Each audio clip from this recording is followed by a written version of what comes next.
কালকে যেটা হয়েছে ও বলেছে যে না ইটস ওকে। অস্ট্রেলিয়ার বিপক্ষে দুর্দান্ত পারফরম্যান্সের পর আলোচনায় এসেছে মেহেদী হাসান মিরাজ। মাঠে মিচেল স্টার্কের সঙ্গে উত্তেজনাকর মুহূর্তের পর এবার সেই ঘটনা নিয়ে মুখ খুললেন মিরাজ। ম্যাচ চলাকালে মিরাজ ও স্টার্কের মধ্যে কথার লড়াই ক্রিকেট প্রেমীদের নজর কাড়ে। বিষয়টি নিয়ে সামাজিক যোগাযোগ মাধ্যমেও তৈরি হয় নানা আলোচনা। তবে ম্যাচ শেষে মিরাজের বক্তব্য উঠে এসেছে অন্য এক বার্তা। অস্ট্রেলিয়ার মতো শক্তিশালী দলের বিপক্ষেও জয়ের বিশ্বাস নিয়ে মাঠে নেমেছে মেহেদী হাসান মিরাজ। মিরাজের মতে শুধু ভালো খেললেই হবে না, বড় দলকে হারাতে হলে আগে বিশ্বাস করতে হবে যে জয় সম্ভব। সেই আত্মবিশ্বাসই দলের পারফরম্যান্সের বড় ভূমিকা রেখেছে।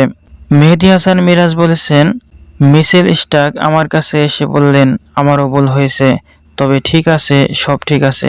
মিরাজের ভাষ্য অনুযায়ী পরের দিন সকালে স্টার্ক নিজে থেকেই বিষয়টি মিটিয়ে নেন।